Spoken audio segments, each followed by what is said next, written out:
real fight wasn't right. Where can she dream here? Well, the funny thing about that intro is one, it was the wrong intro. Two, at least one of those guests is correct tonight. We're going to have the recording finally of a partner that we've had for about a year. But when you have different organizations or I guess different backgrounds and everything going, and you've got stuff everywhere, well, mistakes happen. And welcome everybody. It's Wednesday, which means pACT, podcasting for all coming together. This is the halfway point for our community pay it forward One Hope Wine fundraising event. Once again, we've got two great individuals with us. We've got Lori Landon from the Lori Landon organization. I'm sorry, Lori Landon Foundation.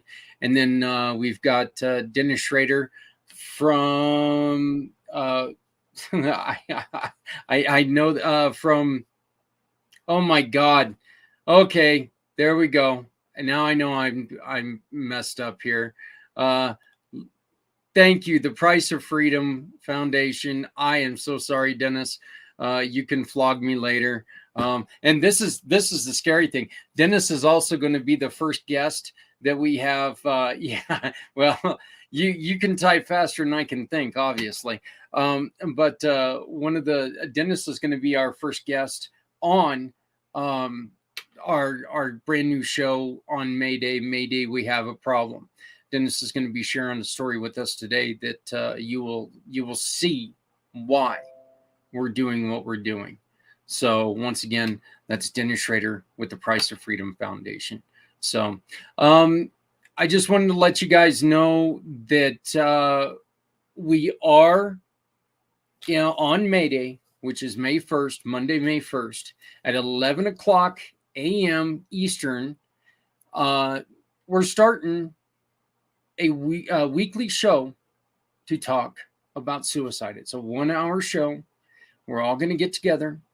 Many of our friends, we're going to get together and we're going to be bringing on stories about people, whether they've attempted to commit suicide and found a way to pull themselves out, whether they've lost someone to suicide, whether they have a program or product or whatever that's going to help somebody.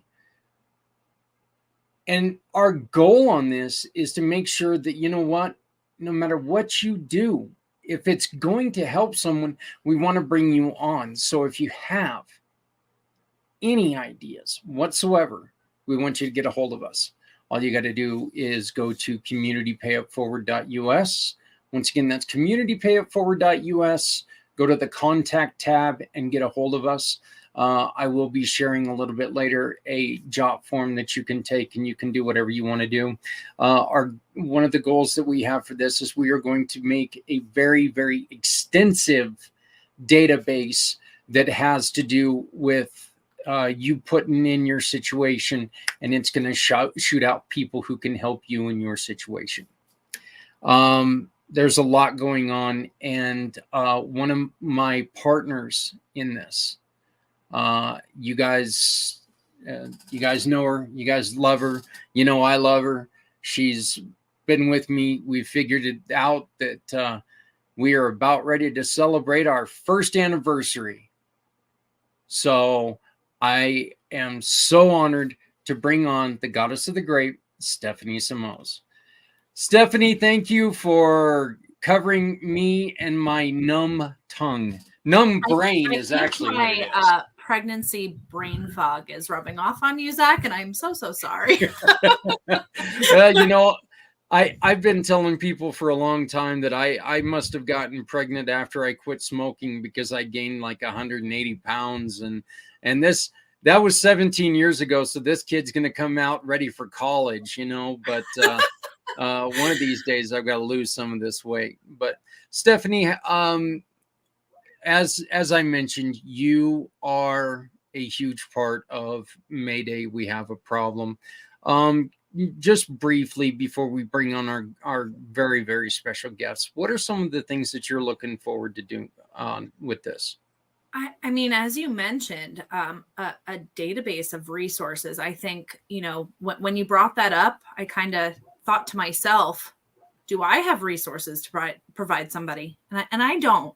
So I think collectively with this incredible group that you've, gathered together, we're going to be able to create that and be able to provide that to others that might know someone in need that may need them. So I think that's really, really incredible. And just over the last few years with my work with these awesome nonprofits, some of them you'll hear from tonight, they've really inspired me. I'm not a veteran myself, but they've really inspired me, not only in this work, but in our other work too. So I am honored to be a very small part of it and really excited for what's to come.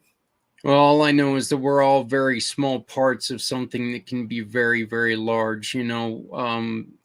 It's as we state in the meetings that I'm going to take a different path when it comes to recovery than you are, and so if we leave out anybody's type of recovery, if we leave it out in the open, or just leave it out of the system, that's not going to be available for them. And I think that's it's not just unhealthy for them. We're talking about suicide. It's deadly. So taking and trying to put it in there to where people can put in their situation, and it's gonna take and put out information for somebody who deals with that situation. I think that is I think it's a goal that we're really looking forward to. Hi, Ghost. You're Special gonna get guest up here. Thank You.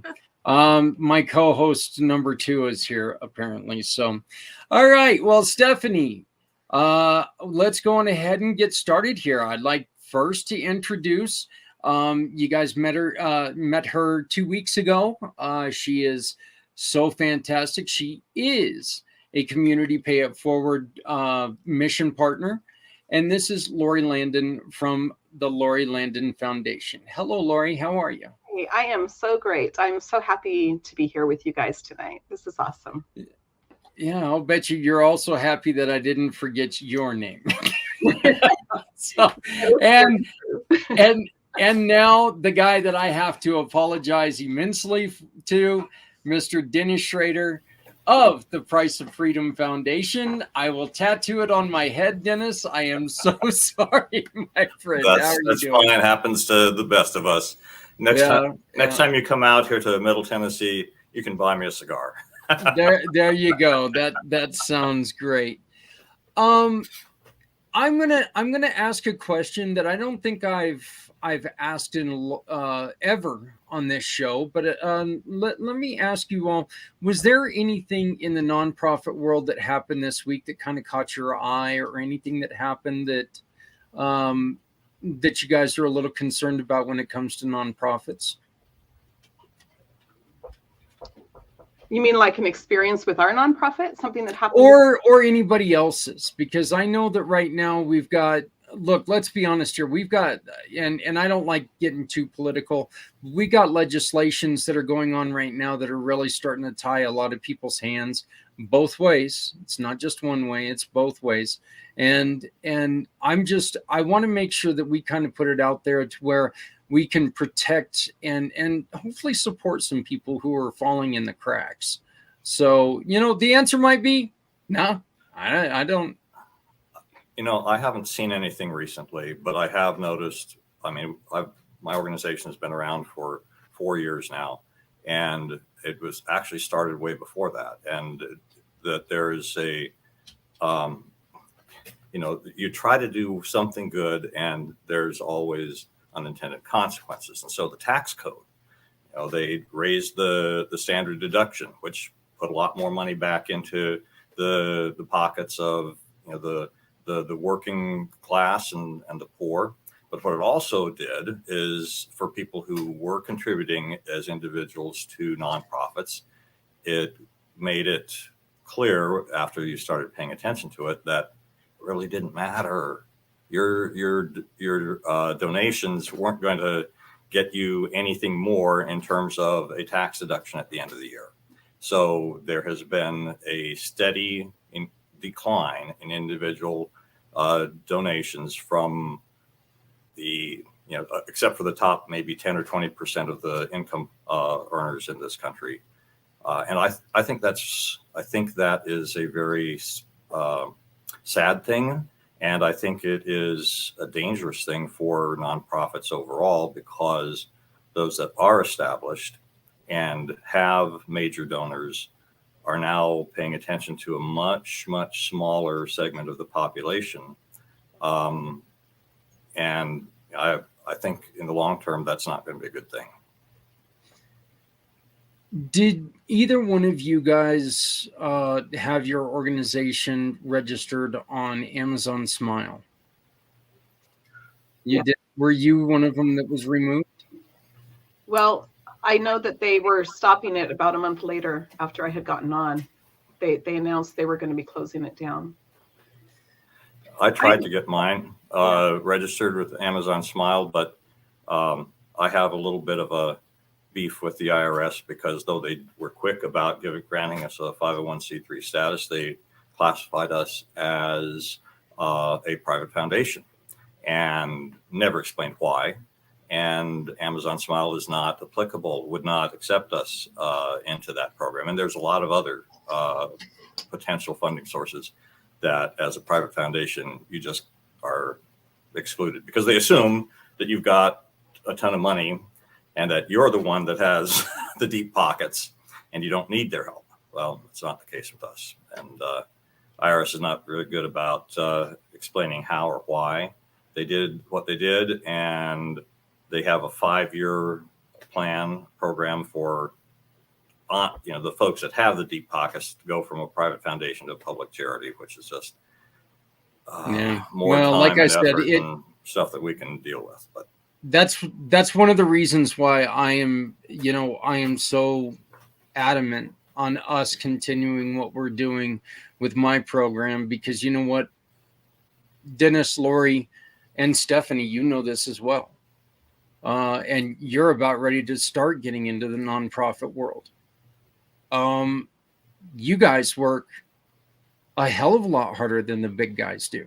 You guys don't have that staff that, that can go out and do the things. You guys are the nonprofits. And that's the reason why I think that what has happened there, I'll be honest with you, it makes me sick. It really does, that they're going to still support the big guys, and the little guys, again, they get the boot. So, but let's talk about some good news, and let's talk about trying to find ways to support you guys. And we're going to do it in a weird way, because what we're going to do is, Dennis, first off, tell us about the Price of Freedom. Can you please, again, tell the people who were not here the last time, tell us what the mission of Price of Freedom is. Sure. And then, and we're just going to warn everybody that the story that you're going to hear is heavy. And it's very heavy. So please take, take that into consideration. But tell us about the Price of Freedom Foundation, your mission, and then tell us your story. Okay, super.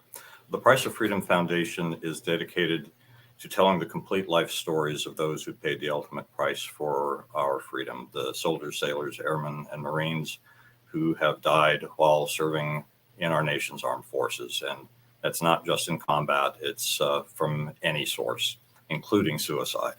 And what we do with that is we work with the Gold Star families. We try to identify as many people as possible that knew the fallen from their childhood all the way through the end of their life.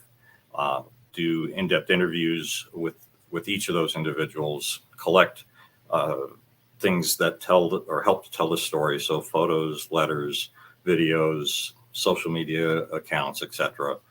give all of that to a writer who then produces a full biography. And we provide that in both, publish that in both, hard copy, paperback, ebooks, and eventually audiobooks. And we record all of those interviews with the intent to eventually create video documentaries to tell that story to an even wider audience. We do that for two basic purposes. One is to collect and preserve those stories for future generations, because as we get older, our memories fade, and the kids, grandkids, great grandkids, won't hear everything that we have to say, and our memories may not be as clear. So rather than making people do their own individual research, why not do it now? And the second purpose is that the number one common thread amongst Gold Star families is the sense that their loved one will be forgotten and their sacrifice no longer honored. And that is actually supported by research that's been done by USU's, the Uniformed Services University of the Health Sciences, and their long-term military survivor grief studies that have been going on for at least the last 10 years. So those are our two purposes. And I mentioned suicide because I know that there are hundreds of active duty personnel, and I would include in there also National Guard and Reserve components as well, who take their lives every year. And I was a person who, before I ever joined the military, when I was a student in high school, I came very close to committing suicide myself. I had an aunt that was on my mother's side of the family who did commit suicide in the early 60s. And I remember feeling guilty about that because as a kid, we would sometimes make fun of her. And she'd never married, never had any kids, and lived in a tiny town in southeastern Montana and didn't have much in the way of hopes and dreams, etc. And, I felt at that time, as I was partly responsible for her taking her life when I was only like 9 or 10 years old.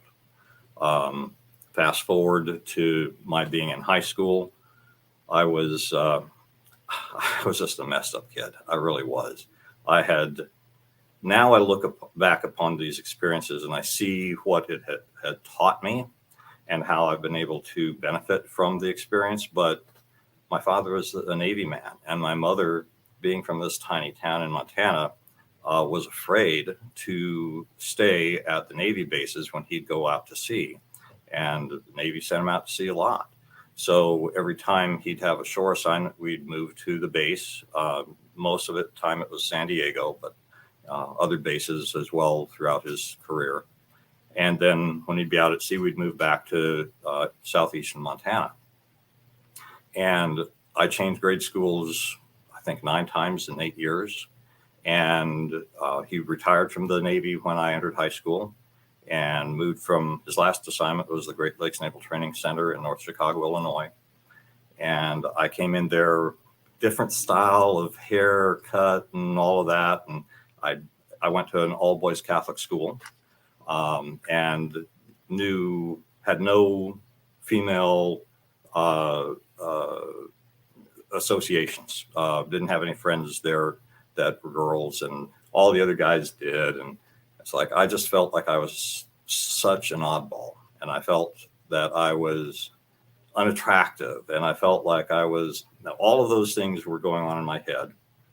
And I knew that my father had a .38 revolver that he kept, and he kept it in his bedroom.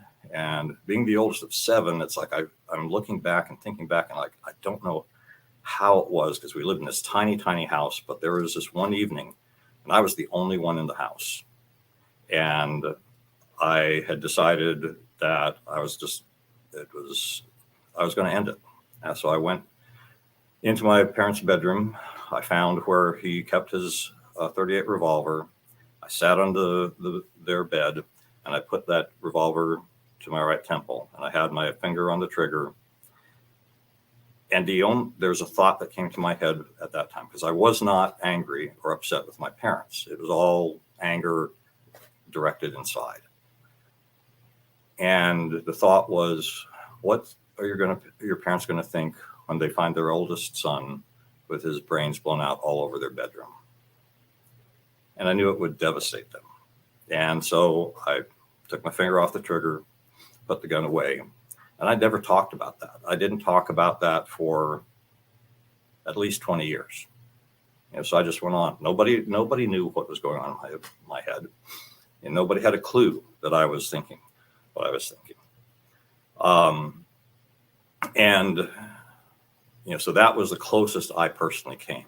But that thought process, the thinking about ending my life, when I went on to college, I went to UCLA for 2 years and then Seattle University for my final 2 years. We'd get around and talk in the ROTC day room, and we'd talk about stuff. And I would talk about suicide and try and make it a joke.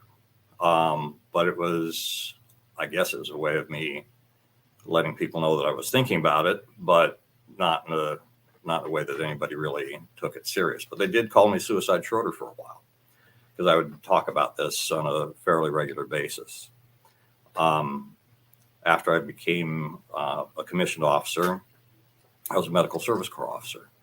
And I knew that anybody who, this was in 78, and through the 80s and 90s, they were making a big effort to try to encourage folks to seek assistance, mental health assistance. But I also saw that those that did had their security clearances at least flagged, if not revoked. And that meant you couldn't be promoted. So you're basically ending your military career if you're a junior officer in doing that.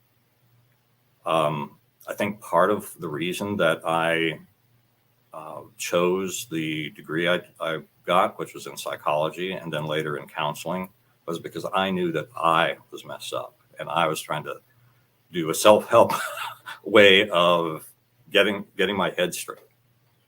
But it was a very long and tough journey in going about that. I know that this self-loathing and self-hatred that I felt was present frequently, and the way it would manifest would be always when I was by myself, usually when I was driving someplace, and I'd be driving down the road and just saying the vilest, foulest things about myself that you could imagine. And then I go from that to trying to counter the thoughts, and the more that I fought with them, the stronger they were. I know that during my time in the service, I was married twice while I was in the service. I was not faithful in either of those marriages, and I took on all of that guilt and that shame.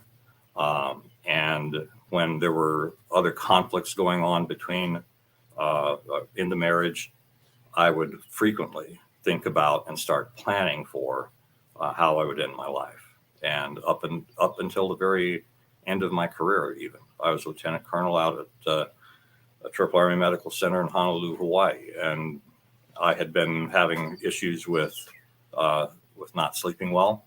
So I had acquired enough sleeping pills, and I drink occasionally, so I always had some liquor around. And so I'd had this plan that, if things went a certain way, that I was just going to take a hike up into the mountains there in Hawaii and down that bottle of sleeping pills and drink that bottle of vodka that I had there with me. So it was something that was with me and beyond. I mean, that continued. Probably, I'd say that I didn't actually break that mental habit until probably 10 or 15 years ago. and I'm almost 67 now. So I was well into my 50s when this changed. And I can't really put my finger on why. I can't really say this is what it was that helped me to do that. I do know that after I retired from the military, that what I discovered for myself is that I called these mental storms. And rather than try and fight these horrible things that were going in my head, I would find a place like here in this room right behind me. There's 2 doors, nice big walk-in closet. I'd go into a closet like that, shut the door, and just let the mental storm rage. And I wouldn't try and fight it. I made a commitment to myself that I wasn't going to do anything about it. I was just going to sit there and let it go and ride out the storm. And an hour would pass maybe, and it would be over. And then I'd go back about my business. And I know that, and that's been my personal experience with almost committing suicide and having thought about it for 30 years or so and the like. And so I have an empathy for those that are suffering in maybe similar ways, and for those who have actually taken that step, and for the families of those who have. Because I mean, I'm so thankful that thought came into my head that reminded me that at that point in time, I had a mother and a father who loved me and had no clue that I was thinking about this, no clue that I was going through any of this. And I was able to think about them and choose to not take that step. And so I'm hoping, and part of what we want to do with our stories with the Price of Freedom Foundation is to include those families. Because I honestly, I think that servicemen suicide, I think those families are excluded from the Gold Star Family Program. And they shouldn't be.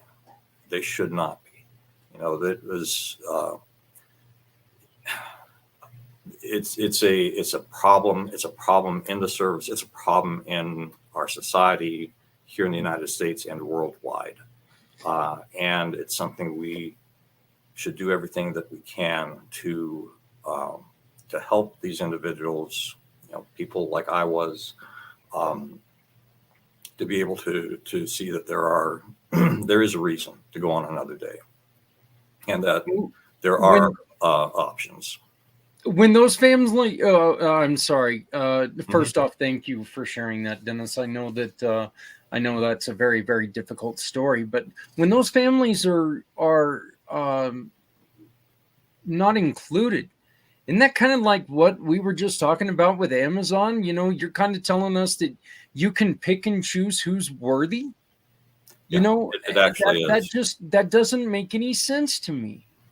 It is. And actually the first story, our first book that's due out any day now, we don't know, but it was most likely a suicide that the Navy decided they were going to not call a suicide. Our first story is the story of Alfonso Abdalemos, who was 18 and a half years in the Navy, born in the Philippines, served in the Philippine Army, had a wife and 3 small children, and he was lost at sea off of the USS Kitty Hawk. Storm at sea, so it was late at night. So there's a possibility that it was an accident, that he could have slipped, fallen, gone overboard. But he had had a suicide attempt 11 years prior where he had slashed his wrist. And we called it the book Silent Soul because he was in many respects even more of a silent person than I was. And I think we all know people that are like that people, they love to make people laugh. They sing songs. They like to be the life of the party. And they never, ever, ever talk about things that are troubling them. And so this family was blessed because the Navy did not counted as a suicide. So they were able to get the benefits that they offer to other servicemen or Navy deaths at that time. But the family believes, and that we believe, that it was at least a 50% chance or more that he took his own life. 18 and a half years, you're thinking, I got a year and a half to go. What am I going to do after I leave the service? Am I going to be able to support my family? Who am I, and how am I going to define myself when I no longer have the uniform to wear? All those kinds of thoughts, I'm sure, were going through his head. And since he never talked to anybody about those kinds of things, we really don't know if that was the motivation, or if actually something else happened to him. We really don't know. Yeah, it's one of the things that we hear quite often, and a good friend, Brian Gibson, says, every time I came home from deployment, my wife had a different husband. Mm-hmm. These kids go in simply that, as children. They don't come out the same people ever. I mean, there's a new training the government takes, and they put a training in your head. You become what they need you to be. And they take out who you were. And, I think it's one of those times that I don't think that they put back in enough of who you were back, allow you to become who you were. So when you get back out, people will understand you a little bit more, because, you've got experiences that your high school friends that didn't join, they're not going to know. Your wife, as much as she's going to try, your wife or husband, as much as they're going to try, it's not like they're going to be able to sit there and they're not going to be able to hold a conversation with you and completely understand what you're going with. So the family aspect that all of us have talked about, I think that's so important. Dennis, what are some of the things, other than, obviously we want people to help by buying bottles of wine right now, but what are some of the other things that can really help out the Price of Freedom Foundation? And I'm going to preface this by saying one of the best things that you can do for the Price of Freedom Foundation is tell people about it. Absolutely. If you tell people about it, every time you tell one person, you're actually probably telling four. Because that one person that you tell is going to tell somebody else, and we're going to keep talking about it. And that's how we can take these smaller nonprofits and we can make a difference with them. Okay. So, but other than spreading the word and financially, sure. What are some of the other things that people can help you with? Basically, we're a volunteer-run organization. Nobody here, we don't have the resources to pay anybody. Eventually, someday, I hope to be in that position where we can. But we have some very specific needs. We need writers. The writer who wrote our first book took 5 months of his life to pour into it. We will be paying him a royalty on any sales that we get. So he will get compensated, eventually. But we have 3 other families currently that we're wanting to support, and we need writers for those stories. So if anybody's published a book, or maybe they haven't been published, but they know they can tell a good story, we would love to have you join us as a volunteer in that capacity. We need researchers, because although many writers are also researchers, we don't want to put all of that burden onto just the writer's shoulders. So when we go about and do our interviews and get information about the person whose story we're telling, we know that there are things that are outside of the parameters of the interview that we do that we should incorporate into the story. So when a person has spent time in a certain place or location, when they have been assigned to a specific military unit at a time and place, we need researchers to go in and pull as much other information about those times, those places, that can help to fill out the story. And I'll give the example in our first story. Our writer had the benefit to us of making it clear that we needed researchers because he had been a criminal investigator for the Air Force during his active duty time. And what he did is he went and took the information on the ship and the date when Alfonso went missing, and he went to find out exactly where they were, the lat and longitude, what else was going on, the storm, the sea conditions, the sort of the geopolitical atmosphere that they were in at that time, and why that ship was moving where it was. And that also helped to fill in some things about what life was like for Alfonso in his roles and responsibilities on that ship. So having researchers that can help us to flesh out the details is very important. So we definitely need researchers in that way. And then finally, I live in Tennessee. I would love to be able to have a representative, somebody who loves what we're doing and can essentially be an advocate for us in every state in the country. So if somebody connects with us on a heart level and says, I've got the time, I've got the energy, and I'm willing to, represent Price of Freedom Foundation here in, Texas or Utah or wherever it is that they may live, we'd love to have you join us, and that would be absolutely phenomenal. Well, now I would like to ask Stephanie and, of course, Lori, did either of you have anything that you would like to ask or comment about? Well, Dennis, thank you. Going back to your story, thank you so much for sharing that. The mental storms you described were overwhelming for me to even listen to. You are so strong, man. I just have to throw that in there. But, thinking back, if what can be done for someone who might be experiencing something similar, to help them overcome? Could there have been something that someone could have done? Where I was at, I wasn't willing to share it with anybody. So I would say be aware that there are people in your life that may be going through this that you just don't know.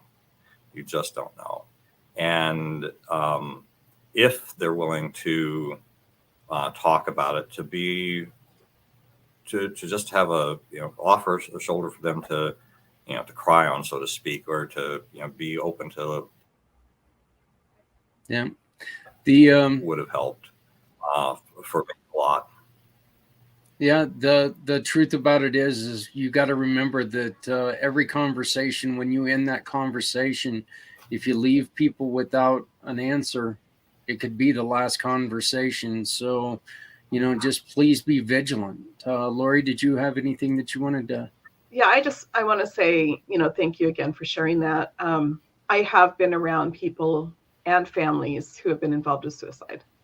And from an early age, actually, one of my friends at school in 7th grade tried to commit suicide.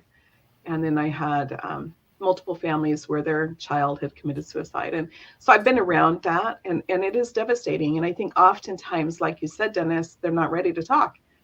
They're not, or maybe they're in denial. Maybe they're just so down that they don't feel comfortable sharing. It's very complicated. And I think, like you said, Zach, is just making sure that when you speak to people, that you leave them better than when you found them, that you leave them happier than when you found them. Don't let them go away angry or bitter or more depressed. You want to lighten their load, and because we never know what they're going through. And I think that's one thing that's really important to me, is that I leave people better after conversation than when they came to me. I really strive for that.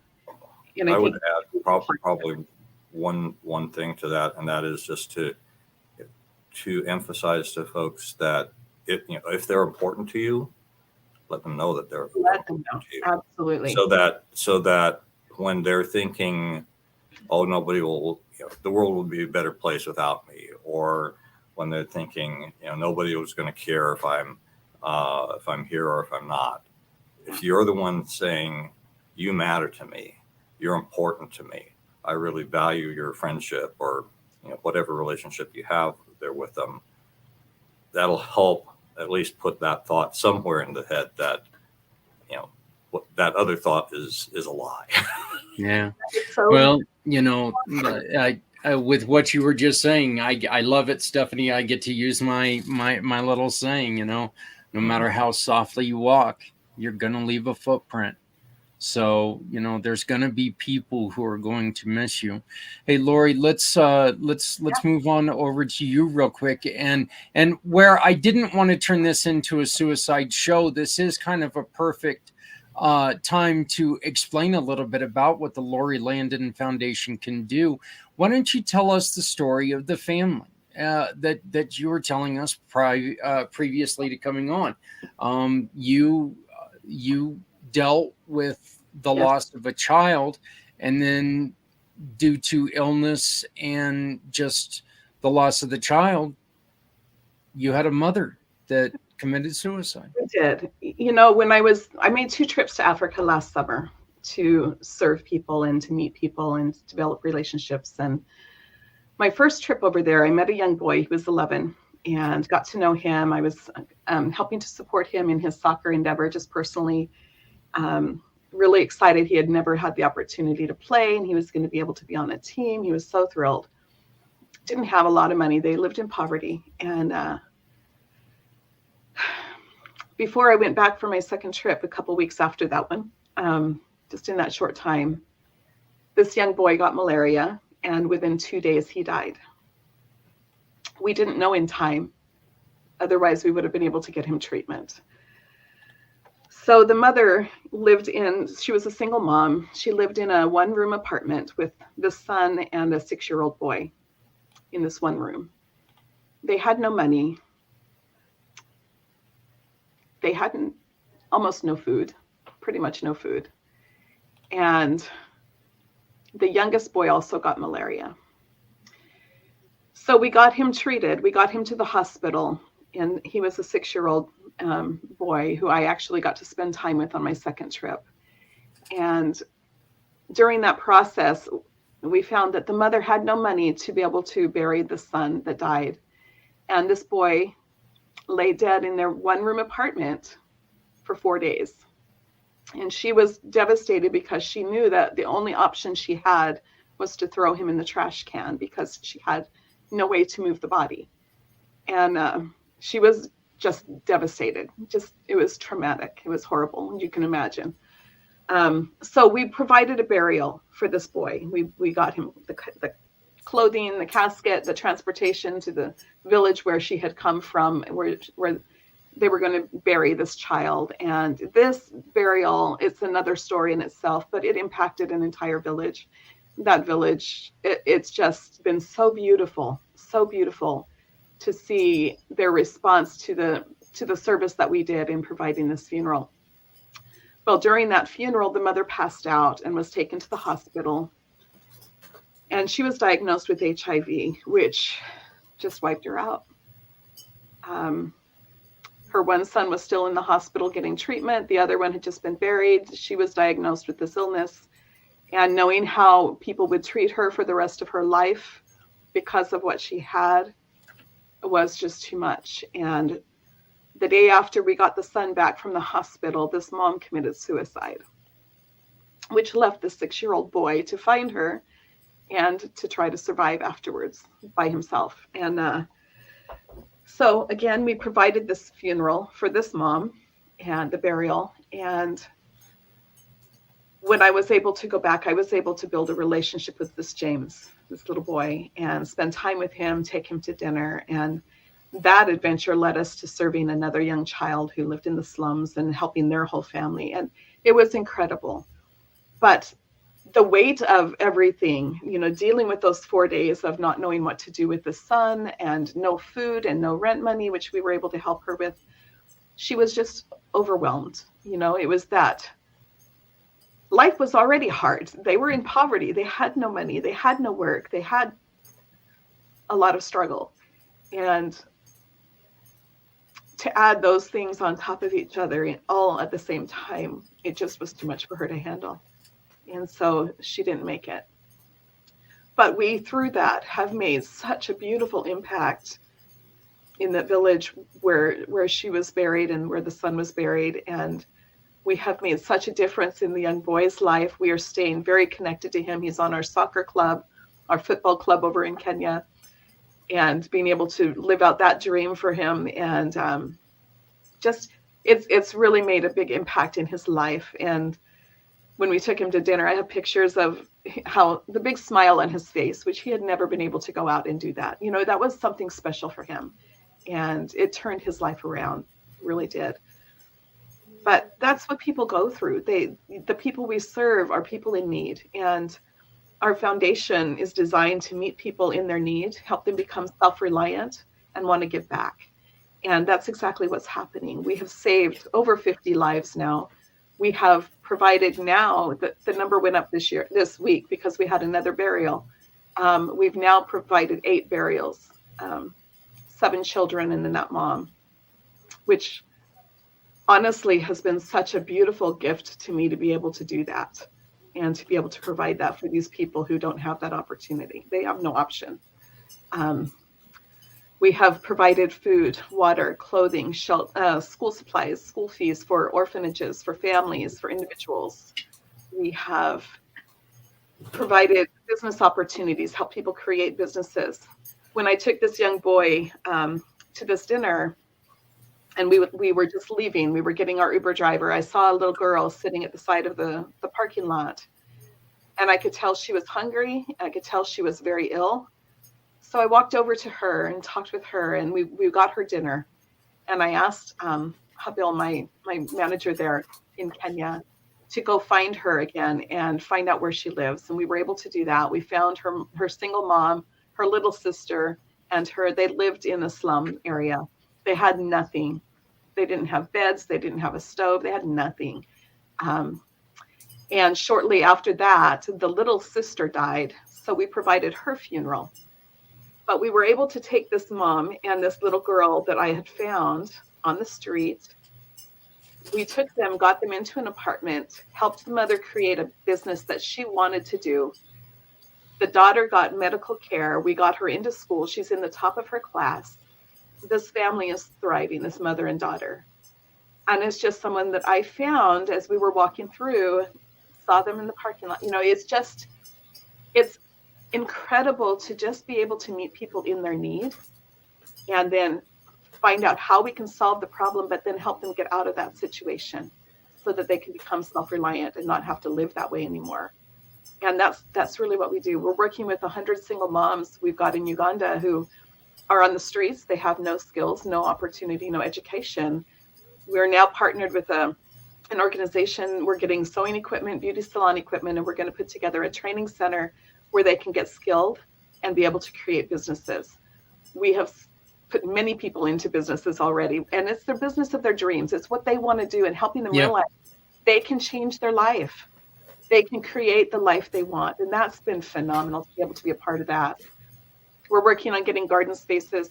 I have 6 young boys, teenage boys, who were put out of the children's home because there were too many kids dropped off. They had no space to keep these kids. And these kids grew up there. These are 14 to 16-year-old boys who've lived there all their life. They've had no education, no opportunity, and they were just put out on the street. So these are kids I know because I've been there. I've hugged every one of them. They're my kids, right? It's just devastating. So I took these kids. We got them into an apartment where my manager is. So he's right there with them. They've got nearby, and he's helping them with his business, letting them have opportunity to learn the business part that we started for him. And they're being able to learn how to deal with customers, and they go and serve at the children's home. They provide produce for the children's home in our garden that we put together. So they're learning those skills, but we also got them into school. So they're able to go into their careers. One wants to be in business, 3 in agriculture, 1 a teacher, 1's an artist. It's amazing. And now they're able to dream and realize that this is their pivotal moment where they can change their life completely. And it's incredible. This week, we lost another child in Uganda, and we have 3 that we are in the process of saving right now, just within the past couple of days. It's just to be able to do that and to see that difference in people's lives and realize that if I had said no to the inspiration when this came a year ago, those 50 people wouldn't be here. You know? Yeah. One of the things, and I heard this the other night. I was watching a show and it was talking about, due to the increase of people in the world and everything, how burial plots are becoming even more difficult. They're difficult here in the United States, and the United States is the youngest country out there. Places like Africa have been there they've been there for a day or two, let's be honest. So I could imagine that it's even really more difficult. Yeah, it's not the space though. It's these people live in poverty. They have no money. Yeah. And if they have no jobs, they get no treatment. They have no money. The kids, for example, malaria is about $65 to treat over there. Okay. If the children, if our orphanages, if these kids or even the adults get malaria, they die. Yeah. But $65 might as well be $65,000 over there. You're right. They will not be treated if they don't have the money. I was on a phone call at one point last year where there was a young boy brought in. He was playing in the tree, playing with other kids, and he fell out of a tree, had internal injury. And while I was on the phone, when they were talking to me, telling me about it, he died. They wouldn't treat him. They wouldn't treat him until we had the money figured out, and it was too late. About a month ago, I served a 70-year-old woman over in Pakistan who was a burn victim. Her whole body had been on fire. I have pictures. It's terrible. And they left her in critical care for a week. They wouldn't treat her. She had no money. So we were able to get money there to get her surgery taken care of. They just suffer. And we don't understand that here because we have resources, we have insurance, we have opportunities to get help. I know it's not always easy for people, but there are opportunities here. There, they have nothing. Our medical ethics are also a lot different. They can't do that here. Okay, if you're injured, they're going to complain about it. They're going to bitch and moan about it, and they're going to take and get their money somehow, some way. But if you get burned here, you get taken to a hospital, you're at least going to get treatment. Right. Is it going to be the best treatment? It's going to be as good as they can give you, probably. But Lori, the same question I asked Dennis, and again, we all know that money's king. Money is king. Money's the top of the line. That's what we need the most. Lori, what else can help your organization? What else is something that, and again, you guys have heard the story about what they do. Please tell somebody else. Tell them to look up the Lori Landon Foundation. We don't only serve over in the other countries, though we are going completely global. We've got well over 20 countries in line to be coming in. I mean, it's unbelievable, beautiful. But we also serve U.S., right? We serve the veterans, we serve the homeless. One of the things we are working on right now, I have partnered with, it's been amazing. Doors are opening like crazy. It's beautiful. I've partnered with an entertainment company over in New York, and this is going to be a lifelong journey. I'm going to continue this because I love it so much. Their entertainment company is designed to run benefit concerts for charities to help raise funds. So what we have decided to do, having been a prior music and theater teacher, right, and teacher in schools, we are partnering with schools to put on these concerts. For example, we have booked a concert up in Washington State in November. We partnered with the PTA.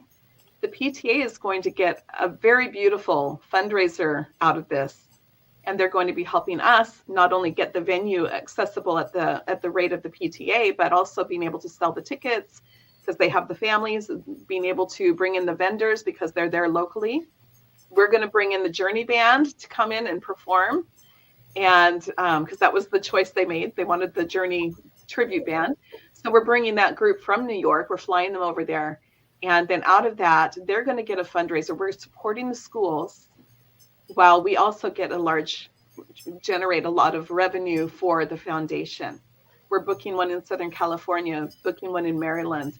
I've got some in the process, working towards Texas, maybe Colorado, which is where you are, Zach, Utah, Oklahoma, Idaho, Alaska, Philadelphia, New York, Florida. We've got people that are working on getting these schools where we can partner with the music department, the theater department, the PTA, just any booster organization, sports. We could do sports. That way, not only do we get to bring awareness, and I want to go to every state, by the way, that's my goal. I want to take it and speak and bring awareness of the foundation on the stage to every one of those events.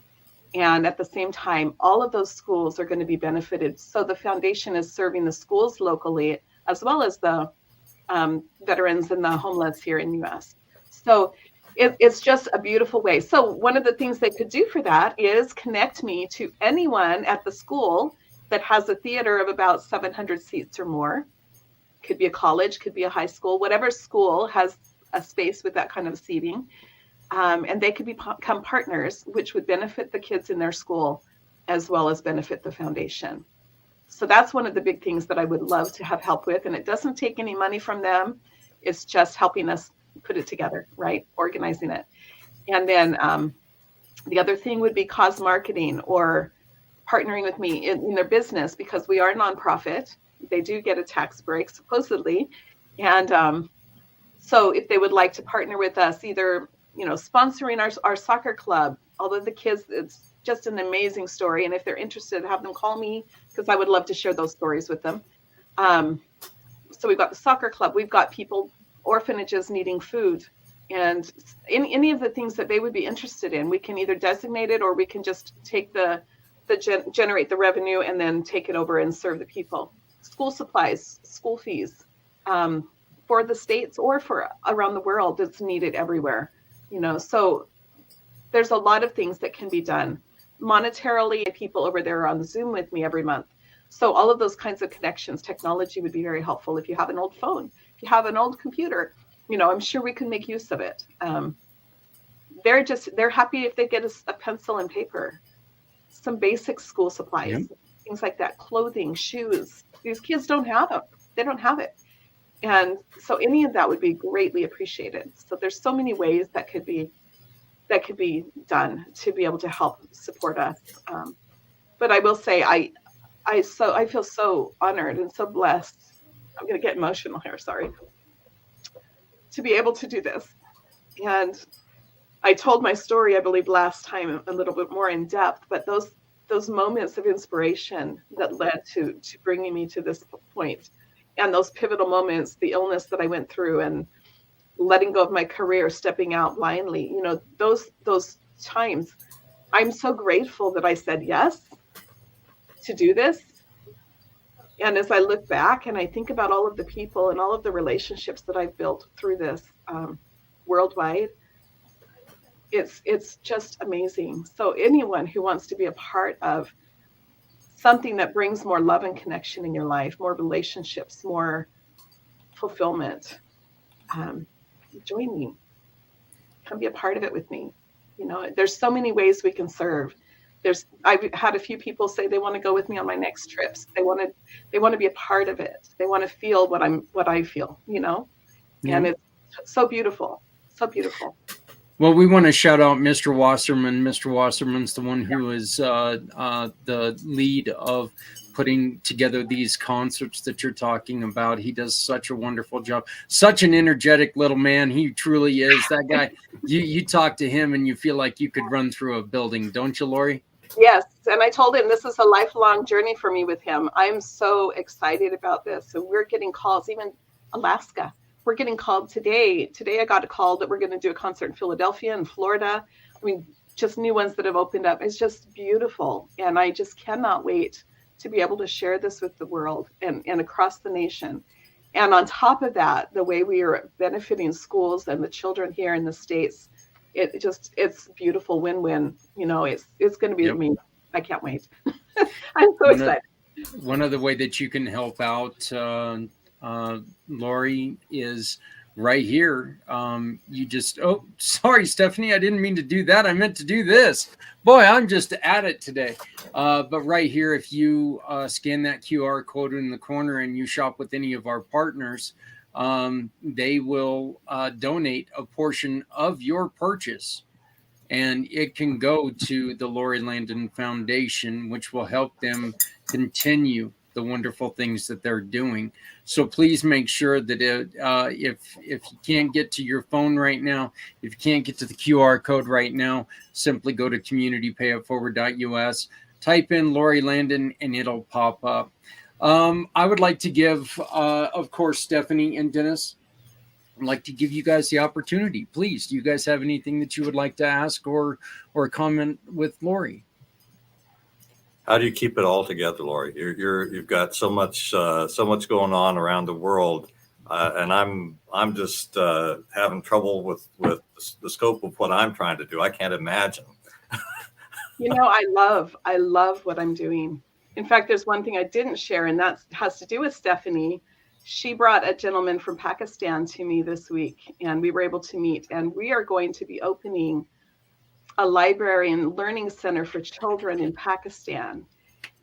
And I'm just so excited, and the joy I feel. You know, that's probably, Dennis, that's probably what helps me do it all, because I don't want to stop. I don't want to miss things. I don't want to let anyone down. I want to help these people. And there's so many people that need help. And you know, as I tell everyone, the giver is the receiver. When you give, you receive so many blessings, and it just makes you want to continue to give. And I think once people expand that giving heart and feel what I feel, they're not going to want to stop either. It's just so beautiful. You know, it's incredible. And with every country come different needs and opportunities to serve in different ways. There's so much variety. It keeps it so exciting to be able to serve in different ways. You know, we're working on putting in farming. We're working on putting in bee farms, putting in schools and training centers in Africa as well, and Nepal, putting in educational centers in Nepal. And I mean, it's just beautiful, because we get to go and meet. I plan to travel and see all of these people that I'm serving, meet them, develop this family relationship. That's the way I am. And to be able to go and really meet them and know what their need is, to feel what their need is, and to be able to serve them fully, because I do know them. I know what they're going through. And that's what I'm just so thrilled with this opportunity. Just feel blessed, totally blessed. It's wonderful. Stephanie, you had a comment? Yeah, no, I mean, shout out to you, Lori. Thank you for taking the time this week. And I'll share really quickly that this gentleman has been following me for over 2 years, keeping in contact with me, you know, reaching out, checking in on how work was going here with, you know, serving the nonprofits. And I was kind of stuck. And when I met Lori through you, Zach, I was like, oh, somebody who can navigate this. This is wonderful. So thank you for connecting with him, because I'm just excited. I'm excited for you to go to see them, you know, to video chat you while you're there. I'm so excited too. And with this gentleman, I mean, it was just providing books, but as it went along, you know, the inspiration hit me that we might as well make this, rather than giving each child their books, make this a library learning center where all of the children can come together. They can share the books, they can learn, they can have papers and pencils and resources to work with, and make it something that will be more impactful and more meaningful, you know. Over the years. Excited about it. I think that's one of the greatest things about what we all do, and I think that you guys will also agree with this. But it's so funny how you start with an idea, and you can watch that idea just morph into something that's so completely, you know, once an idea starts, next thing you know, you got 15 more ideas. And yeah, Dennis, like you said, there after a while, you're sitting there going, wait a minute, who am I? So yeah, I completely agree with you. Yeah. Stephanie, explain this, please. 1 second before I jump into that, one thing that did really stand out to me with what Lori said was all of these people who she missed with the malaria by $65, you guys. $65. I'm in a matter of life and death with these kids. That's so huge. So I just wanted to say that again, because well, the food for orphanages for 100 children for a whole month is less than $300. 100 children for an entire month of food, and yet these kids go 4 or 5 days with nothing, not even rice, nothing. It's unreal. It's just, yeah. I'm sorry, Zach. No. Please, I'm glad you brought that up. That's, like I said, it's amazing because we're not used to this in this country. Look, we know what freaks us out with our own country. We know that there are kids in our country that go without food. Okay, we know that there's a hunger problem in our country as well. But like you said, Stephanie, there are people dying in other countries for less than people are spending on fast food every month. Yeah, right. You're right. One trip.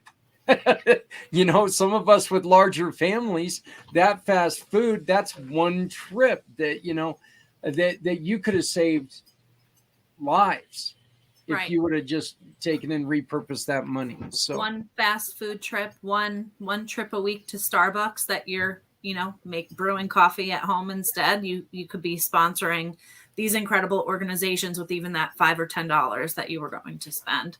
I was going to say and that, really $5 or $10. It doesn't take much. If right. enough people do it, right? If enough people will help. As a matter of fact, if you take and you would make 6 purchases on one of these QR codes, what would that do, Stephanie? So what I love to share is that with the organizations that I work with, for every $50 that we raise collectively as a group, my way of giving back with this partnership with these incredible organizations is, for every $50 we raise, I'm going to donate 25 personally. And that's unlimited. So that's equivalent to approximately of wine, whether it's to the Price of Freedom Foundation, 2 cases of wine, that's going to be equivalent to a $75 donation, just to kind of put it together for you. Of course, it varies depending on the wine you put in your box a little bit, but approximately 2 cases is going to get a $75 donation to either of these foundations. If you are not on our Community Pay It Forward One Hope fundraising page on Facebook, definitely join us there, because you'll see all the updates for these incredible organizations. And we share some wine and some seasonal recipes and fun things there as well. But the QR codes here will take you directly to the organization that you would like to support. If you just open up the camera on your phone, hold it up to that QR code, it will take you directly to the site. Mother's Day is coming. Spring is here. So definitely refill and sip and support one of these great causes. If you are not comfortable with the QR code, the link is right below as well. onehopewine.com/event/ and then the unique 6-digit code is also right there. So, well, thank you so very much again to both of you. Can I put in a plug for Stephanie and One Hope Wine? Please do. She doesn't get it enough. Well, she's amazing. We did a fundraiser event about almost a year ago, and we had ordered some samplers set of wines, and I wouldn't say that I'm a big wine drinker, but I do drink wines, and I have over the years of my existence here on this earth, and I was hesitant about the Cabernet, and I'm blanking on there's a dry white wine too that was in there. And I think you had the Chardonnay and the sparkling Chardonnay, if I remember. Yes.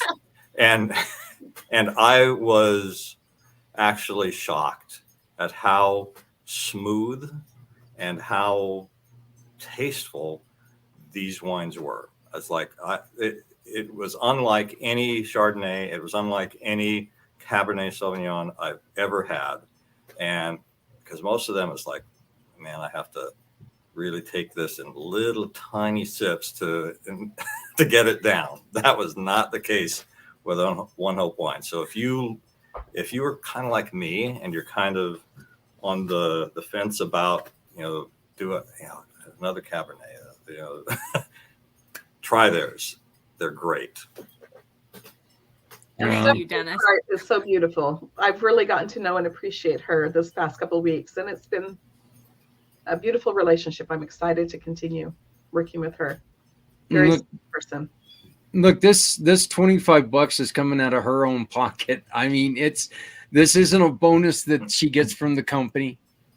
This is coming out of her own pocket. And I mean, look, like I've told everybody, when Stephanie and I first met, we had this immediate connection, and I truly fell in love with the person she is, because she's a like soul, and you guys, your organizations, those are what matter to us. We're doing this because we need more people to see what you guys are, who you guys are, why you're here. We want more people to find you. We want more people to support you, because you guys, I say it every show, the worst thing for you to hear is, I wish I would have known about you before ... That can change. We just need people to talk about you. And whether this show helps my company at all, I don't care. If it gets people talking about you guys, that's what's important to us. Really appreciate it. And when I was telling Stephanie this, we came up with the idea of this show, and she was just, yep, let's do it. It's done. Let's go. And it was amazing. And it's a partnership that I'll never, ever regret. So, but once again, I want to thank both of you guys. And if either of you have to take off, that's fine. But it's time for the Goddess of the Grape to take over and show us a few things, tell us a few things that she's got going on. Right down here, you can see, and I know it's a terribly long link, but that is the actual link to the Facebook page. I created. If you do have that QR code with my link tree, Zach, it'll also have a link there for that. There you go. Might be a little bit easier than that. So there you go. Just use her. You guys have me blushing. How am I going to do this now? And after all the chills with both of your stories, And you know what? There's no rushing. And this is amazing. Is that, you know what, we get to do whatever we want because I know the boss. He's not going to kick me off. So we're gonna end up unfortunately pushing an interview again, but that's fine because the stories that we're told today are that important, and this message is important. So Stephanie, no rush. Take your time, sweetie. Do what you do. Right. Yeah. I do have to. I have a friend I have to go pick up in a town nearby, and so I will have to say goodnight here. Again, thank you all. It's an honor to be here, and actually, I have a couple of folks in mind for future guests for you as well. So it was nice to meet you. We'll be in touch. Thank you so much. Thank you for being well, here. That would be fantastic. We would greatly appreciate it. Anything that you can do, and you can get a hold of Dennis at info@priceoffreedomfoundation.org. That's once again info@priceoffreedomfoundation.org. The phone number listed on the website is 615-389-1867. Once again, that's 615-389-1867. And remember, it is it's just priceoffreedomfoundation.org. Correct. On the web. Yes. Dennis, thank you. Keep up the great work, and we're going to keep trying for you. All right. Thanks so much. God bless. Bye. All right, Stephanie, you are up. Let's jump in. Are you hanging, Lori? Lori's hanging, I think. I'm right here. Well, if you're watching the show for the very first time, I might as well go ahead and introduce make me large. Great. Thanks, Zach. I am a cause entrepreneur with One Hope Wine. And what that means is I specialize in fundraising, gifting, private wine events, and wine delivery. If you haven't heard of One Hope, well, thank you, Dennis, for like the great background on the wine there. That was wonderful. We are a cause-centered winery out of Napa Valley. What that means is every single bottle of wine we sell gives back to make an impact. How we do that is through the One Hope Foundation, where our main pillars of giving are for clean water, ending hunger, health and education initiatives. In addition, an additional 10% goes to your cause of choice. So definitely, shop to support one of these incredible causes we're highlighting this month. Even after this month is over, going forward, you can keep them as your cause of choice for future gifts, refills, anything that kind of comes up, special occasions. So I love that about this, is that you really get to choose where your donation is going. To date, we've donated over $9 million, which is really, really incredible. So the more of us there are sipping, especially now that it's spring, the bigger the impact we can make together. As Dennis mentioned about the wines, we do have some of the most incredible winemakers in the industry. So if you are a wine drinker and you're familiar with the Mondavi name, we do have Robert Mondavi Jr. and Mari Wells Coyle, who is our head winemaker. She's absolutely incredible. And it is award-winning wines that gets delivered right to your door. So it's as simple as that. It's not complicated. And it's actually pretty quick too. 3 to 5 business days. You're not only supporting your favorite cause, but you're getting a really cool, quick FedEx delivery of your favorite varietals right to your door. So, but what I was thinking would be really Stephanie, fun. I want to let you have a second to catch your breath. You mentioned something, and it made me want to look it up. And there's something coming up in a month. Do you know what that is? Are we talking about Mother's Day? National Wine Day is Thursday, May 25th, 2023. So let's do it. There you go. For some reason, I just decided, why not look that up? There's got to be a National Wine Day. Okay. So, yeah. I mean, there's National Talk to Your Rock Day. So there's got to be a National Wine Day. So there's really fun, interesting national days each and every month, but love National Wine Day. That's really great. And sorry if I sound out of breath. It's this baby that is pressing on all of my organs, you guys. No. And that's kind of why I was just like, you know what? I want to give her a chance because I don't know what you're going through, obviously, but my kid's still in first trimester or something.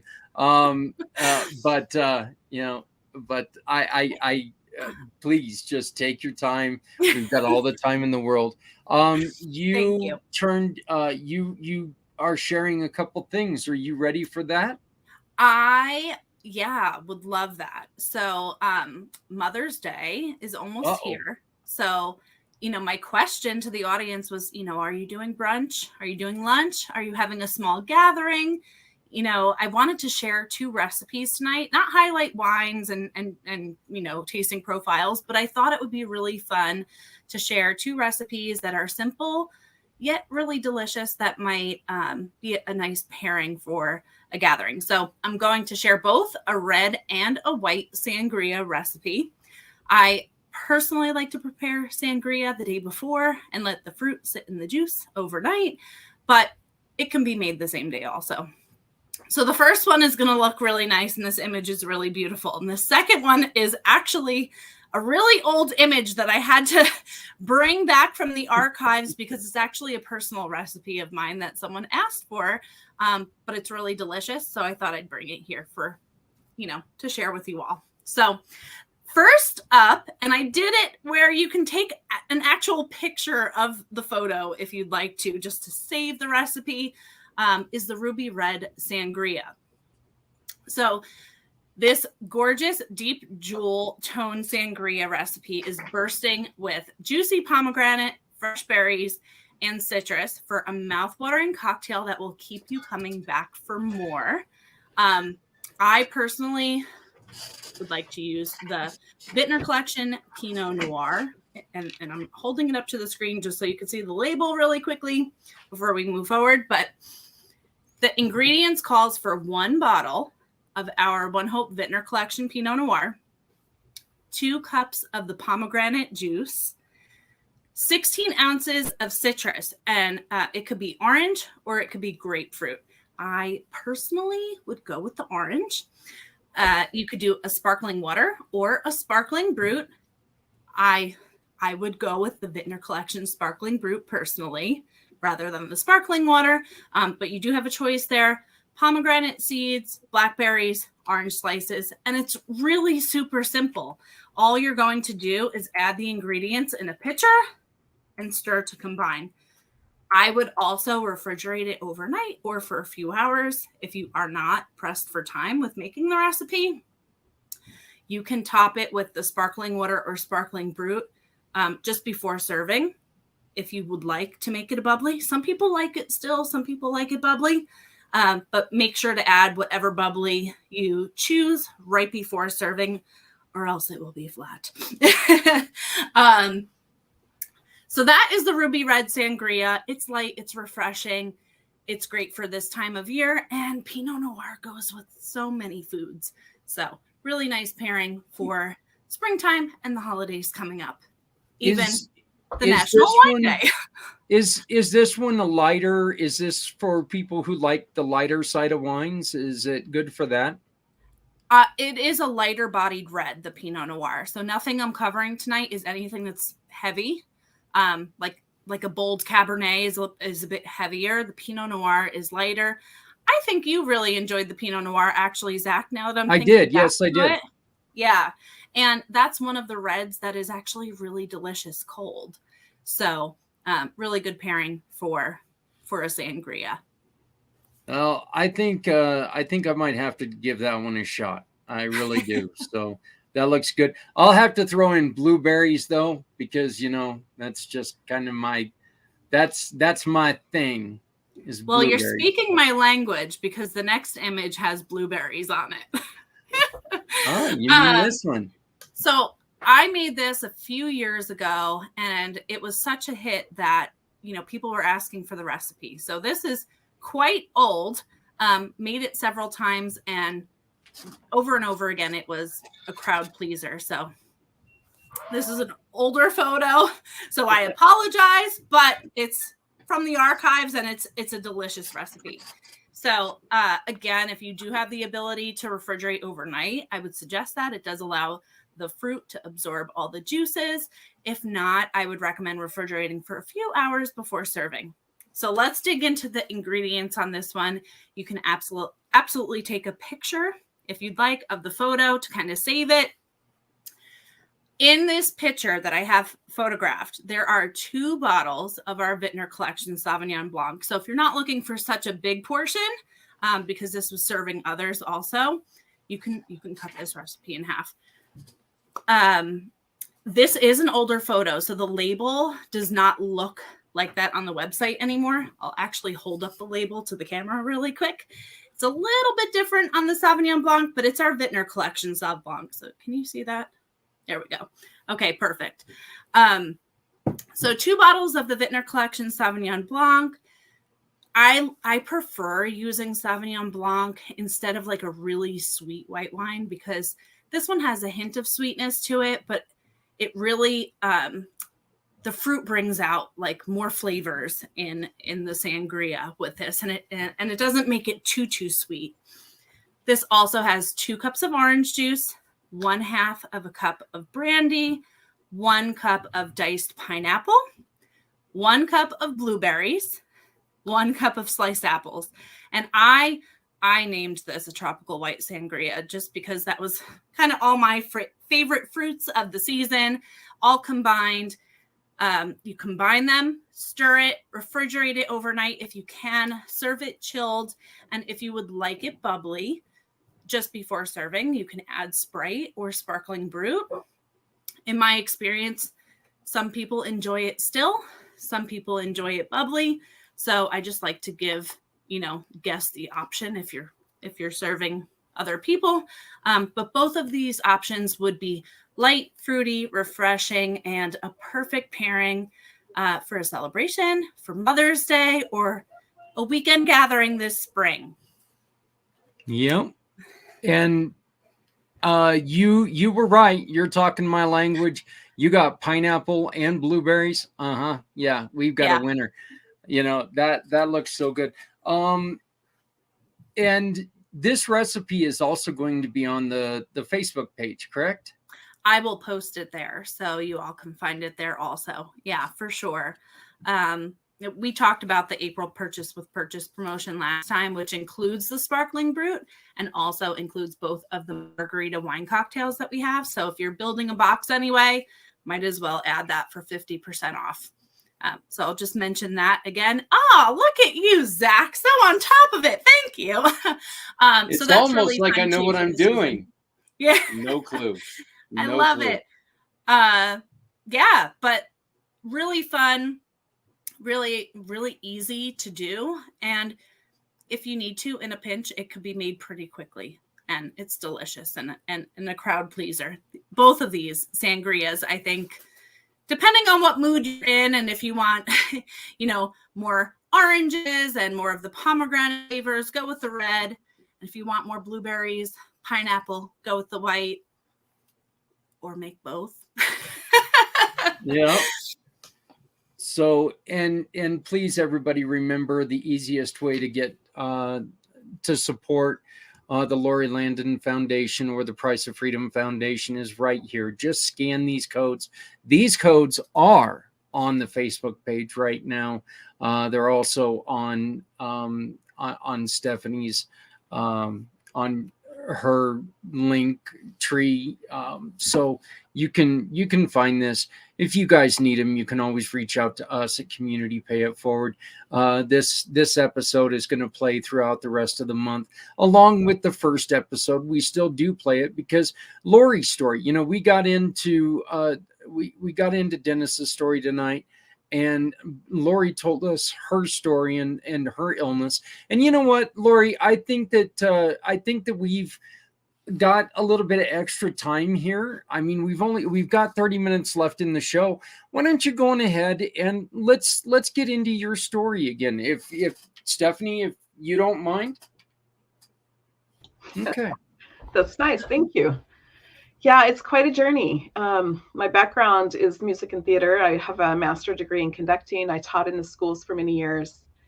And in 2012, I was diagnosed with an incurable illness and was given 9 pills a day for the rest of my life and told that I would not have any options of changing that. I needed to stay on the medication.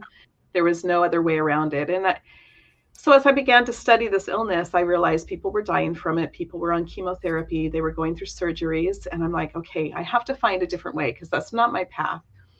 So while I was still a full-time teacher of the performing arts in the schools, I dove into learning health and wellness. And I, through that process, became a board certified health coach, became a life coach, became a certified essential oil coach. And I've been able to be off all medications for 10 years.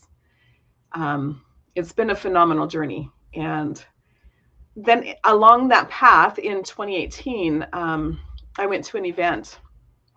And at that event, we were studying human psychology and diving into our own lives and really pondering. And I really had some inspirational moments. And when I left that event, I knew 3 things. I knew I had to let go of my career as a teacher. I knew I had to focus my life on love and connection. And I had this extreme desire to become free to give in all areas, in health, in time, in location, in purpose, and in finance. And so a month later, I stepped out of my career at the end of that school year, and I went blindly on a new path. I decided, okay, well, I'm going to develop a global coaching business, helping people with their health and wellness and life, because that's what I had been through over those past years. And I realized I didn't have a lot of marketing skills, so I needed to learn marketing. So I invested in myself again, and I learned marketing. I dove into sales funnel building and social media marketing, and I got into challenge marketing, and I had the opportunity to become a certified challenge consultant, right, directly from the industry leader himself. And so I took that. I felt led to take it, and I think it was given to me for a reason, and that was to help me with that financial freedom piece and time freedom and purpose freedom, which freed me up for the next opportunity.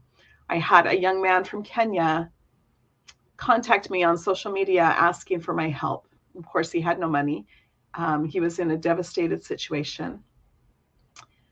And so I began coaching him and helped him create a business, got into an apartment and helped him just coaching him for free, serving him. And during one of our calls, it was a year ago, January, I was working with him on a call. And it was in that moment that I received the inspiration that I needed to start a foundation that was global. And that I needed to help people like him in their need, solve their problem, help them figure it out and become self-reliant. And through that process, want to give back.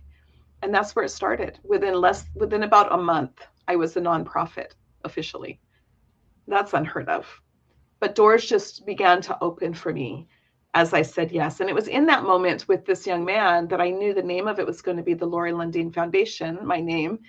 It was going to have the tagline, bringing nations together in service, unity, and love. And we were going to do it through a process of reaching out to the one in their unique need, one individual, one family, one organization. We would help meet their need, help them become self-reliant, and plant in them a desire to give back. And that's what's happened. By the end of March, which was that month that I became a nonprofit, I was off to Scotland. A couple weeks later, I took a trip to Africa for 3 weeks, came back for about 2 weeks, and went back again for another 3 weeks to Africa. I've met the thousands and thousands of people we're serving over there. I'm also an lifetime auxiliary member of the VFW. So veterans has always had my heart. So I serve here locally. We serve here, and we're looking for more opportunities of serving veterans. Homeless have always had my heart. So here I've also really been focused on creating homeless bags to give to people for emergency situations and helping people on the street when I find them. I go drive and look for people to help. It's just beautiful. But it's just finding those needs, whatever those needs are. You know, if there's a child here that needs help with food or with school supplies, we would serve them. If there's victims of disaster, we would serve them. We're helping the schools through our benefit concerts. It's just finding the needs, helping meet those needs, and helping them get out of that situation so they're not living a life of begging for help and struggling. They're able to pull out of that and create the life they desire. I run challenges where I teach people in poverty over in Africa how they can create an online business using their experiences and life skills and pull them out of their state of poverty. You know, it's just amazing to be able to serve people in their need and not say, you know, I can only do this. And if you don't have this need, I can't serve you. Yep.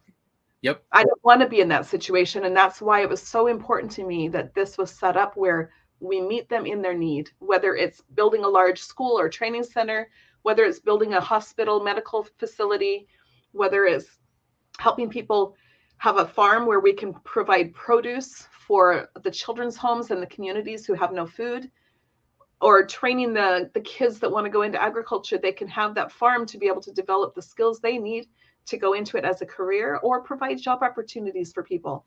I mean, it can be all kinds of things, whatever the needs are. We just meet them in their need. And it's just been an amazing year. It's been an amazing year. You and I did talk about that the one reason why I set up Community Pay It Forward the way I did is because I don't feel, well, I know for a fact, I never want to look at somebody and say, I'm sorry, but I can't help you because you're outside of my little 501c3 box. I don't, there's, you know, this is too important. When people come to us and they need help, we want to try to find a way to do that. Lori, how is your health now? My health is fine. I've had no medications for over 10 years. And it's all been done naturally. And I've been doing great, you know, and it's just, I'm sure, you know, health is a journey. It's a lifelong journey, right? But to be told that this illness was incurable, that I would never get off that 9 pills a day for life. I was on it less than a year. I weaned off it slowly as I was learning and studying. And I just, from there on, it was just all natural. It was all natural. And it's been incredible. It's been an incredible journey. Not only have I learned so much, right, through that process. And like I said earlier tonight, our obstacles are the way. You know, we learn from the trials, and they're there for us to become better, but also for us to be able to help others later. And I find that through that journey of healing and going through the process of learning and becoming certified as a coach, now I'm able to use all of those skills in health, in life, in business, because I'm a business mentor also through challenge marketing and helping businesses scale in their businesses. Being able to use all of those skills to help serve these people around the world in their need, whether it's creating a business, getting out of their economic state, whether it's helping heal, helping the kids prevent illness. I can use all of those skills that I've learned as I coach and serve these people. And it's really been incredible to just be able to see the need and then be creative and figure out, innovative, right? Visionary, as I put in a post this week, to be able to just see and create opportunities of helping them in whatever that need is. It's really amazing. You know, your story really reminds me of a story that I listened to, and it was a story that was written about by Dale Carnegie, and he was in his book How to Stop Worrying and Start Living, and he was talking about an individual that he went to the doctor, and the doctor said, "I've got some bad news for you. You might as well take and settle your affairs because you ain't living much longer." And this guy said, "Okay, well, you know what? I don't want to see anybody, I don't want anybody to see me die." So he took and he loaded a casket onto a ship. When he got onto that ship, he started doing what he needed to do, and he started relaxing, and he started letting things go a little bit. And he was able to travel around the world, and he made it back. And he went back into the doctor, and like you said, he went back into the doctor. The doctor gave him a checkup, and the doctor was like, "The hell did you do? You're not sick anymore." And he goes, "I relaxed." What you're doing, what your mission is while at times we know it's stressful, it's relaxing. There's the saying, if you love your job, you never work a day in your life. You're right. And when I was working, I didn't have health freedom. I didn't have time freedom. I didn't have location freedom. I really didn't have purpose freedom. And I definitely didn't have financial freedom.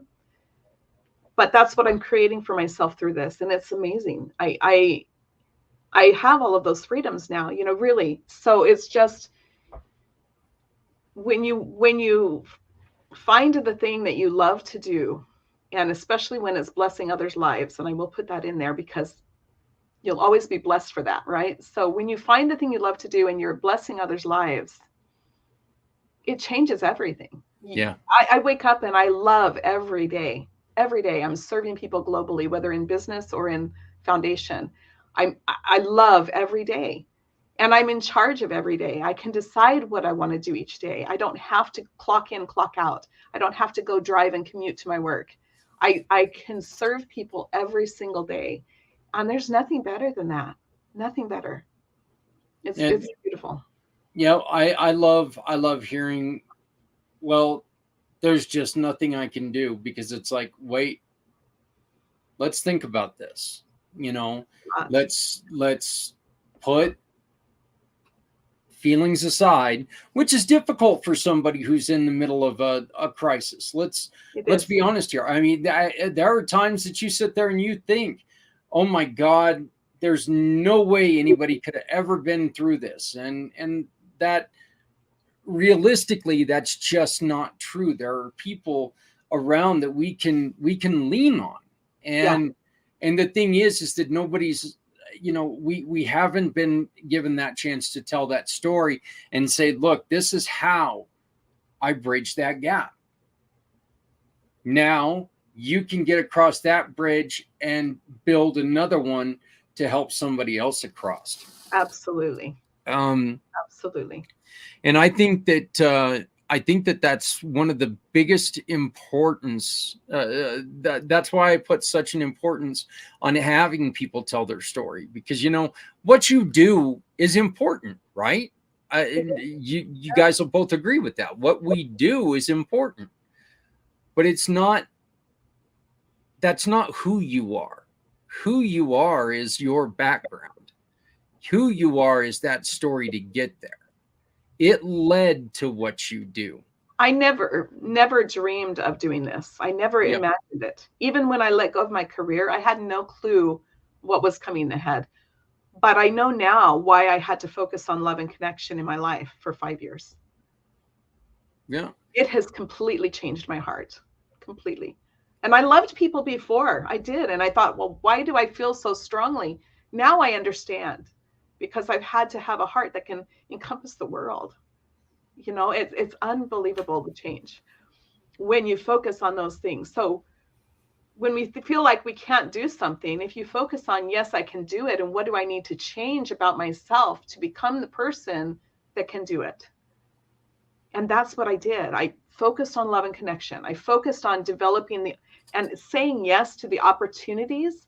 And as I did that, more opportunities came, more people came. I never once had to go find someone to help me. They came to me. The people I coached came to me. My clients came to me. The opportunity of creating an online business in marketing came to me. It wasn't something I looked for. I wasn't planning it. And that's what's so beautiful, is that as I look back over these past years since 2018, when I let go of my career, everything, every mentorship, every opportunity, every person to serve with me, all of my managers in those countries, they all came to me. And the connection was love and connection. Serving them, they have joined me. We serve together. And when I go over there, they go with me to the other countries and serve together. They are becoming brothers from different countries of Africa, which normally wouldn't communicate with each other. Yep. They're brothers, they're family now. We serve together. And that's where that tagline that was inspirational, bringing nations together in service, in unity, and in love, fit in, because that's what's happening. Yeah, that caught my eye, and that's the reason why I typed that in. Stephanie? I think that it takes a certain type of special person, and it looks like you're doing the personal development work and have done that in order to do this and create this ripple effect. But if you listen to, the interview earlier, and the conditions that these people are in, and the stress and the living conditions, everything, for them to have the ability to even think outside of that. And now you're coaching them through starting businesses. Like, that's so huge. It's so huge. I know people in this country who get stuck, right? And don't know where to turn, but they're not fighting for their lives with, different illnesses. They're not, wondering where their next meal is going to come from. And the fact that you can work with these people, and you have over 100 single moms like that you're working with to get businesses up and going. We have thousands it's of just people we're serving. Thousands. So incredible. So incredible. And what's so beautiful is I got to meet and hug every one of these people. Yeah. I have a relationship with every one of these people. And when I went back the second time, I love that. I saw them again, hugged them. We're family, and sat in their mud homes and had dinner with them. Sat on the ground and had dinner with the orphans. It was just so amazing. But that is what I knew in the moment that this came, that I had to travel so that I could know who I was serving with personally and develop those relationships, but also know the people I'm serving so that I could really meet their needs and help them better.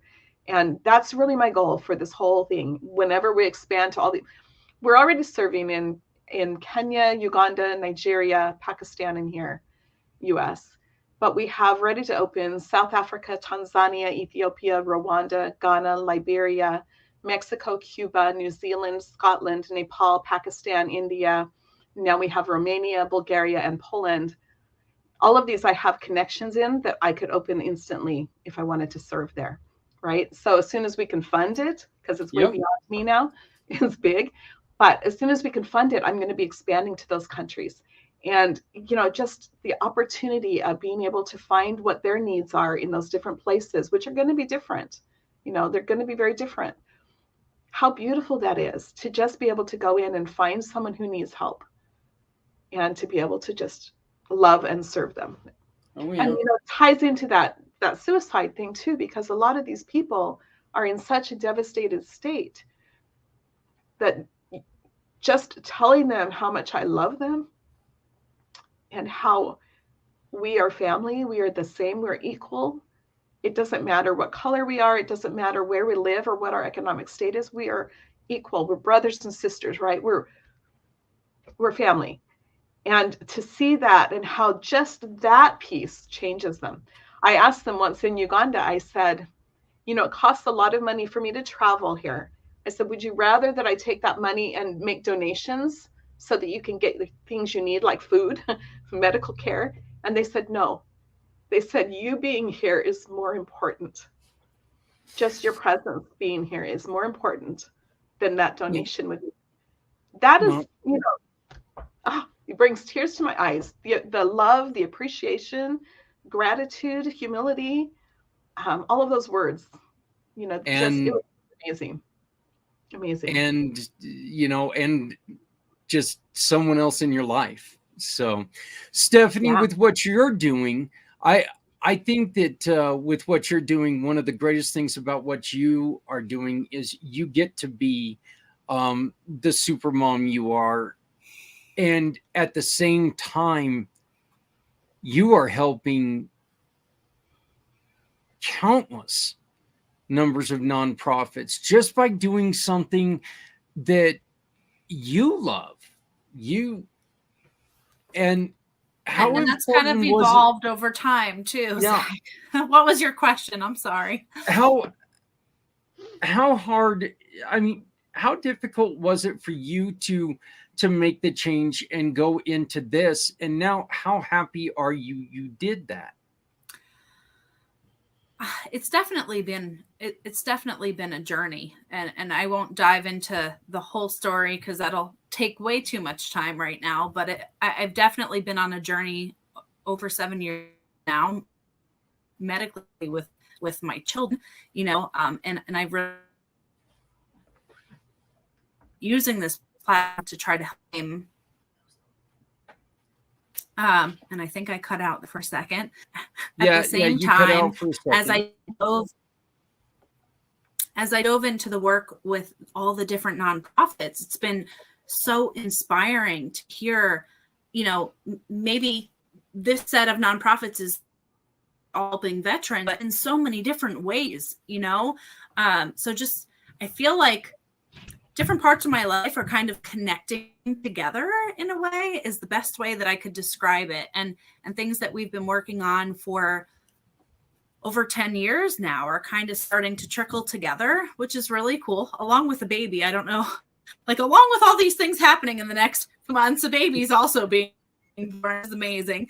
But, you know, it has my brain going with, okay, food issues, homelessness, all these things. And what can we do have to be able to generate more, to be able to help those communities? And I haven't connected all the dots. Yeah. You know what, though?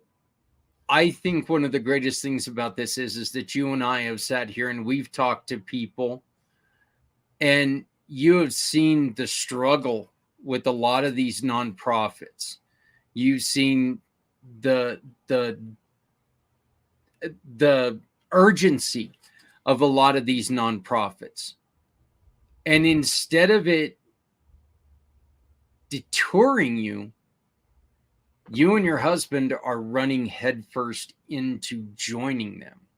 And I think that right there is so impressive. I just love, and okay, good, she's back. But I love the fact that instead of you being detoured and defeated by some of the stories that we hear, because we do hear things that are just like, oh my God, I don't know how I'm going to do this. We hear it every day. It's like, this is what I love, but I just don't know how much longer I'm going to do it. Instead of that, you and your husband said, let's do it. Let's help people. Let's build this program to try to help out homeless vets. And that, I can't say enough about my admiration for you and your husband and the things that you guys are doing.